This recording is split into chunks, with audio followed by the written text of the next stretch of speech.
வணக்கம். பரபரப்பு மீடியா செய்திகளுக்காக நான் நிரோஷன். சிரியாவில் சர்வாதிகாரி பஷார் அல் அசாத் ஆட்சியை கவிழ்த்த பிரதான இயக்கத்தின் தலைவர் அஹ்மத் அல் ஷாரா மற்றும் இணைந்த போர் புரிந்த இயக்கங்களின் தலைவர்கள் தமது இயக்கங்களை ஒன்றிணைத்து சிரிய பாதுகாப்பு அமைச்சின் கீழ் இயங்க ஒப்புக்கொண்டனர் என்று ஹயாட் தஹ்ரீர் அல் ஷாம் HTS தெரிவித்துள்ளது. இந்த கூட்டணியில் எந்த இயக்கங்கள் சேர்க்கப்பட்டுள்ளன என்பதை HTS இயக்கம் குறிப்பிடவில்லை. HTSின் செய்தி தொடர்பாளர் அது பற்றி கூறிய போது, இணைப்புக்கு ஒப்புக்கொள்ளாத எந்த இயக்கமும் சிரியாவில் இல்லை என்று கூறினார். இந்த ஒருங்கிணைப்பு உறுதி செய்யப்பட்டால் லிபியா உட்பட ஆயுதம் தாங்கிய இயக்கங்களின் போரிலிருந்து பிராந்தியத்தில் உள்ள மற்ற நாடுகள் அனுபவிக்கும் குழப்பத்தை சிரியா தவிர்க்கலாம். அத்துடன் இது HTS இயக்கத்தின் தலைவர் ஷாரா கடந்த வாரம் அளித்த உறுதிமொழியையும் நிறைவேற்றும். சிரியாவில் உள்ள ஆயுதமேந்திய இயக்கங்கள் அனைத்தும் கலைக்கப்படும். அந்த இயக்கத்தினர் சிரிய பாதுகாப்பு அமைச்சில் சேர தயாராக இருப்பார்கள். அத்துடன் அனைவரும் சட்டத்திற்கு உட்பட்டவர்களாக இருப்பார்கள் என்று அவர் சிறுபான்மை ட்ரூஸ் சமூகத்தின் உறுப்பினர்களுடனான சந்திப்பின் போது HTS இயக்கத்தின் தலைவர் ஷாரா கூறினார்.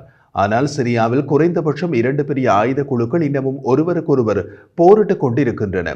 அவற்றில் ஒன்று குர்திஷ் தலைமையிலான இயக்கம், மற்றது துருக்கி ஆதரவு இயக்கம், சிரிய தேசிய ராணுவம். இந்த இரு இயக்கங்களும் குறைந்தபட்சம் குறுகிய காலத்தில் தமது இயக்கங்களை கலைத்து ஆயுதங்களை சிரிய பாதுகாப்பு அமைச்சுக்கு கொடுக்க வாய்ப்பு இல்லை. அதிர்ச்சியூட்டும் மற்றும் மிக துரிதமான தாக்குதலை HTS இயக்கம் நடத்திய போது அதை எதிர்கொள்ள முடியாமல் சிரியாவிலிருந்து அசாத் தப்பியோடிய 2 வாரங்களுக்கு பின்னர் இந்த அறிவிப்பு வெளியாகியுள்ளது. சிரிய அரசின் அதிகாரம் மற்றும் திட்டத்தை உள்ளடக்கிய நிர்வாகத்தை மீட்டெடுப்பதற்கான HTS இயக்கத்தின் முயற்சியின் ஒரு பகுதி சிரியாவின் அரசு இராணுவத்தை தவிர ஆயுதமேந்திய இயக்கங்கள் எதுவும் இருக்கக்கூடாது என்பது. HTS இயக்கமே அமெரிக்க இராஜாங்க அமைச்சின் தீவிரவாத அமைப்புகளின் பட்டியலில் உள்ளது. அது தவிர HTS இயக்கம் கடந்த காலத்தில் IS இயக்கம் மற்றும் அல் காய்தாவுடன் உறவுகளை வைத்திருந்தது. அதனால் அந்த பட்டியலில் இருந்து HTS இயக்கம் உடனடியாக நீக்கப்படுவதற்கு சாத்தியம் மிக மிக குறைவு. அசாத்தை வீழ்த்திய தாக்குதலுக்கு முன்பு HTS இயக்கம் தம்மை ஒரு இஸ்லாமிய விடுதலை இயக்கமாக மறுபெயரிட முயன்றது. இது நாடு கடந்த ஜிகாத்தை விட உள்ளூர் பிரச்சனைகளை மையமாக கொண்டது.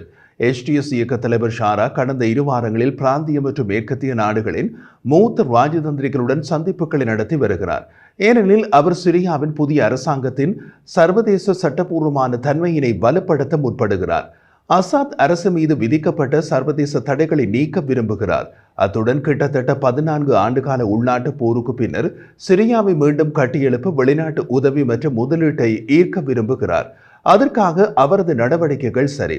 ஆனால் அதில் ஒரு மிகப்பெரிய இடையூறு உள்ளது. அது சிரியாவில் அமெரிக்காவின் ஆதரவுடன் செயற்படும் குர்திஷ் இயக்கங்களின் தலைவிதி கேள்விக்குறியாகவே உள்ளது. சிரியாவில் அவர்கள் கட்டுப்பாட்டில் கிட்டத்தட்ட 25% பகுதிகள் இப்போதும் உள்ளன. அது தவிர அமெரிக்க ஆதரவு குர்திஷ் இயக்கங்களின் கட்டுப்பாட்டில் இருக்கும் முகாம்கள் மற்றும் சிறைச்சாலைகளில் IS இயக்கத்தின் உறுப்பினர்கள் மற்றும் அவர்களின் ஆயிரக்கணக்கான குடும்ப உறுப்பினர்கள் உள்ளார்கள். வடகிழக்கு சிரியாவில் அமெரிக்க ஆதரவு குர்திஷ் இயக்கத்தினரின் கூட்டணியான சிரிய ஜனநாயக படை SDF துருக்கி ஆதரவு அரபு இயக்கத்தினரின் தாக்குதல்களை எதிர்கொள்கிறது. அசாத்தை வெளியேற்றுவதற்கான உந்துதலை வழிநடத்திய இஸ்லாமிய சன்னி பிரிவு இயக்கம் ஹயாட் தஹ்ரீர் அல் ஷாம் HTS தலைமையிலான புதிய சிரிய அரசாங்கத்துடன் SDFின் உறவு நிச்சயமற்றது. SDF நீண்ட காலமாக IS இயக்கத்துக்கு எதிரான போராட்டத்தை வழிநடத்தியது. IS இயக்கத்தின் எச்சங்கள் சிரியாவில் மீண்டும் ஒருங்கிணைக்கப்படுகின்றன. SDF தொடர்ந்து பாதுகாக்கும் IS இயக்க சிறைகள் மற்றும் முகாம்களை என்ன செய்வது என்ற கேள்விக்கு யாரிடமும் பதில் இல்லை. IS இயக்க உறுப்பினர்கள் சிறைகளில் உள்ளார்கள். அவர்களின் குடும்பங்கள் முகாம்களில் உள்ளார்கள். முகாம்கள் உண்மையில் திறந்தவெளி தடுப்பு மையங்கள் ஆகும். 2019இல் IS இயக்கத்தின் தோல்விக்கு பின்னர் முகாம்களின் மக்கள் தொகை பலமாக அதிகரித்தது. ஆனால் அங்குள்ள மக்கள் மீது குற்றங்கள் சுமத்தப்படவில்லை. அவர்கள் முகாம்களில் அடைபட்டிருப்பதற்கான ஒரே ஒரு காரணம் அவர்கள் IS இயக்க உறுப்பினர்களின் குடும்பத்தினர் என்பது மட்டுமே. அது மனித உரிமைகளின் கவலைகளை எழுப்புகிறது. பெரும்பாலானவர்கள் பெண்கள் மற்றும் குழந்தைகள். இவர்களில் பலர் சிரியாவை சேர்ந்தவர்கள் அல்ல. மத்திய கிழக்கு பிராந்தியம் மற்றும் உலகம் முழுவதும் உள்ள 10க்கும் மேற்பட்ட நாடுகளை சேர்ந்தவர்கள். அவர்களில் சிலர் IS இயக்கத்துடன் தொடர்புடையவர்கள் அல்ல. மாறாக IS இயக்க வன்முறையில் இருந்து தப்பியோடியவர்கள். சர்வதேச மன்னிப்பு சபையின் அறிக்கையின்படி டிசம்பர் 2023 நிலவரப்படி அல் ஹோல் மற்றும் ரோஜ் ஆகிய 2 முகாம்களில் கிட்டத்தட்ட 47,000 பேர் தடுத்து வைக்கப்பட்டுள்ளனர். அல்ஹோலில் மட்டும் 39,904 பேர் இருந்தனர். அல்ஹோலில் மக்கள் தொகை குறைந்து வருகிறது. காரணம், அங்குள்ளவர்கள் பிரஜைகளாக உள்ள நாடுகள் சில அவர்களை ஏற்றுக்கொள்கின்றன. ஆனால் அவர்களை ஏற்றுக்கொள்ளும் விஷயத்தை சிக்கலாக்குவது பல நாடுகள், குறிப்பாக மேற்கு நாடுகள் தங்கள் பிரிவுகளை ஏற்றுக்கொள்ள மறப்பதுதான். சில நாடுகள் IS இயக்க உறுப்பினர்களின் அல்லது அவர்களது குடும்பங்களின் குடியுரிமையை பறித்து அவர்களை நாடற்றவர்களாக ஆக்கியுள்ளனர். இந்த முகாம்கள் STF ஆல் நடத்தப்படுகின்றன. IS இயக்கத்தை எதிர்த்து போராடும் முயற்சியில் அமெரிக்கா STF-ஐ ஆதரிக்கிறது, ஆயுதங்கள் மற்றும் பயிற்சிகளை வழங்குகிறது. IS இயக்கத்தின் எச்சங்களை மீண்டும் ஒருங்கிணைக்கும் முயற்சியை தடுப்பதற்காக சிரியாவில் சுமார் 2,000 அமெரிக்க துருப்புகள் இருப்பதாக பென்டகோன் இந்த மாதம் வெளியிட்டது. குர்திஸ் இயக்கத்தினர் மத்திய கிழக்கில் சிறுபான்மை இனத்தவர்கள். தமக்கென்று ஒரு நாடு இல்லாமல் அவர்கள் துருக்கி, ஈராக், சிரியா மற்றும் ஈரானின் சில பகுதிகளாக பிரிந்துள்ளனர். துருக்கி தீவிரவாத அமைப்பாக பட்டியலிட்டுள்ள குர்திஸ்தான் தொழிலாளர் கட்சி அல்லது PKK-உடன் STF இணைந்திருப்பதாக துருக்கி கருதுகிறது.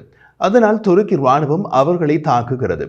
மறுபக்கத்தில் STS இயக்கமும் துருக்கி ஆதரவு இயக்கம்தான். அடுத்து என்ன நடக்கலாம்? அசாத்தின் ஆட்சியின் வீழ்ச்சியை தொடர்ந்து சிரியாவில் சக்தி மாறும் தன்மை STF-க்கு அது கட்டுப்படுத்தும் முகாம்கள் உட்பட சிக்கலான விஷயங்களை செய்துள்ளது. குழப்பங்களுக்கு மத்தியில் STF அதன் எதிரிகளிடமிருந்து அதிகரித்து வரும் தாக்குதல்களை எதிர்கொள்கிறது. STF-இன் அரசியல் பிரிவின் தலைவர் ஜினம் முகமது தி வாஷிங்டன் போஸ்டுக்கு இந்த மாதம் அளித்த பேட்டியில் IS இயக்க கைதிகளை பாதுகாப்பதில் STF உறுதி பூண்டுள்ளது. ஆனால் அதிகரித்த போர்கள் தமது வளங்களை திசை திருப்ப கட்டாயப்படுத்தக்கூடும் என்று கூறினார். இதுவரை கைது செய்யப்படாத IS இயக்கத்தினர் மற்றும் ஸ்லீப்பர் செல்கள் இந்த தருணத்தை பயன்படுத்தி IS இயக்கத்திற்கு மீண்டும் புத்துயிர் கொடுக்க முடியும் என்ற கவலைகள் உள்ளன. HTS இயக்கம் முன்னோரி தலைநகரை கைப்பற்றியதிலிருந்து IS இயக்க ஸ்லீப்பர் செல்கள் மிகவும் தீவிரமாகிவிட்டதாக முகமது கூறினார். IS இயக்கத்தை முடிவுக்கு கொண்டு வருவதற்கும் அமெரிக்காவுடன் உலகளாவிய கூட்டணியுடன் நாங்கள் பல ஆண்டுகளாக செய்தவை எல்லாமே வீணாகிவிடும் என்று அவர் கூறினார். இந்த பிரச்சனையை தீர்ப்பதில் தான் சிரியாவின் அமைதி தங்கியுள்ளது.